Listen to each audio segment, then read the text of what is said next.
बाबा बागेश्वर के हिंदू राष्ट्र वाले बयान पर आरजेडी के प्रवक्ता मृत्युंजय तिवारी ने कहा है कि देश संविधान और नियम से चलेगा, किसी के ज्ञान से नहीं।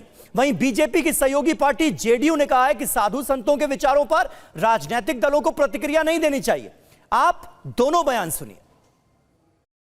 साधुओं के निजी विचारों पर राजनीतिक दलों को प्रतिक्रिया व्यक्त नहीं करनी चाहिए। भारत संविधान से चलता है और करोड़ों भारतीयों का संविधान में यकीन है।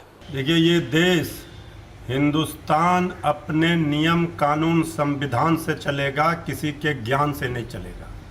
और ये देश का नाम ही भारत का हिंदुस्तान है। यहाँ जो लोग हिंदू राष्ट्र बनाने की बात करते हैं, वो भी बिहार से, ये उनको समझ लेना चाहिए, ये बिहार लोकतंत्र की जननी है। बिहार संविधान को मानने वाले लोग हैं। यहाँ न हिंदू बनेगा न मुसलमान बनेगा, इंसान की औलाद है, इंसान बनेगा। और हमारे साथ इस वक्त भारतीय जनता पार्टी से मनीष कुमार पांडे जी मौजूद हैं, बीजेपी के प्रवक्ता।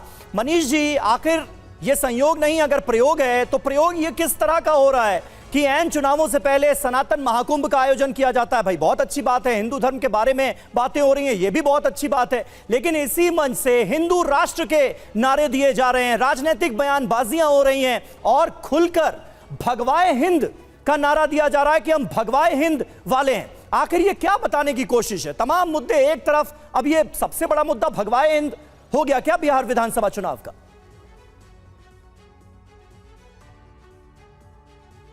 आप अपना ऑडियो अनम्यूट कर लीजिए, म्यूट है शायद।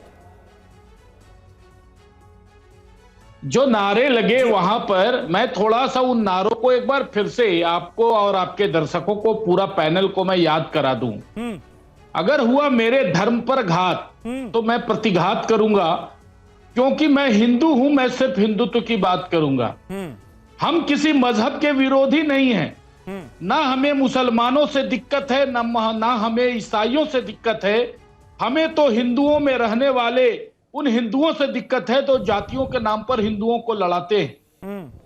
अब आप हमें बताइए, इसमें कौन सी ऐसी बात है जो नागवार गुजरती है किन्हीं किसी नहीं? तो मनीष जी, अब इस देश में ये होगा क्या कि हिंदू हिंदू की बात करेगा, मुसलमान मुसलमान की बात करेगा? सेकुलर देश है या फिर ये हिंदू राष्ट्र घोषित हो गया? बहुत बिल्कुल, यह देश संविधान से ही चलता है और संविधान से ही चलेगा। फिर और जो लोग सरिया की बात करते हैं, आपने सुना नहीं, कई इस देश के जिम्मेवार लोगों ने कहा कि पहले हम सरिया को मानते हैं तब भारत के संविधान को मानते हैं। आपको तो आज वो स्टेटमेंट चलाना चाहिए। और उस स्टेटमेंट जो ये कहता है कि शरिया से चलेगा देश, वो भी सरासर गलत है। और आप भी हिंदू राष्ट्र की बात कर रहे हैं। सेकुलर राष्ट्र की अवधारणा इस देश के संविधान की प्रस्तावना में मेंशन है, आप नहीं मानते उसको?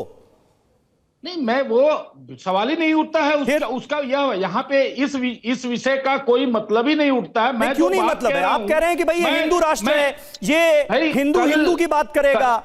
ये कब से होने लगा इस देश में? यहाँ तो हिंदू मुस्लिम सिख ईसाई तमाम धर्मों के लोग रहते हैं, मिलजुल कर रहते हैं। भाई आप मुझे एक बात बताइए, एक धर्म प्रचारक, धर्म गुरु, अगर वह अपने हिंदू धर्म के कार्यक्रम में आए हैं तो वह ईसाई धर्म की बात करेंगे? भाई इस मंच पर तो मौजूद सारे बीजेपी के नेता थे ना, आपके दोनों डिप्टी सीएम वहां पर मौजूद थे, बीजेपी के बड़े नेता मौजूद थे और राजनीतिक बयान दिया जा रहा है धार्मिक मंच से।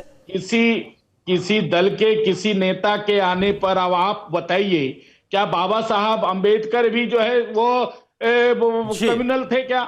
संविधान की रचना हुई, उसके पहले पृष्ठ पर राम दरबार का तस्वीर लगाया गया।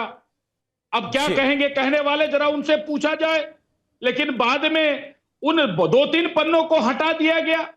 यह भी हुआ। चलिए ठीक है मनीष जी, लेकिन आपने इस दौरान ये आपने तमाम सवालों के जो जवाब दिए, इसमें आपने एक बड़ी बात ये कही है कि ये जो बयान था वो किसी और धर्म के खिलाफ नहीं था, ये बल्कि उन हिंदुओं के लिए था, वो जो कि हिंदुओं को ही जात पात के नाम पर लड़ाते हैं, उनका बंटवारा करते हैं। हमारे साथ कांग्रेस से वरुण पुरोहित जी हैं, किसकी तरफ इशारा है वरुण जी? समीर जी, करुणा जी, किसकी तरफ मैं तो नहीं समझता। अब आप लोग अभी 2-3 साल में ही बाबा का प्राकट्य हुआ है टीवी चैनल से सब पे। पहले मैं तो नहीं सुना था इनके बारे में। और वो कि मैं ये चाहता हूँ भाई, आप तो पता नहीं क्या क्या चाहते हो, आपके कहने से देश चलेगा क्या? आपने सुनाया ना भी, मैं ये चाहता हूँ भगवा हिंद हो जाए, ये हो जाए। ये सब चुनावी जो धार्मिक कलाकार बोलता हूँ इनको, जैसे रामलीला हुआ करती थी पहले गाँव में, तरह तरह के भेष बना के लोग आते थे, तो चुनाव में भेष बना के।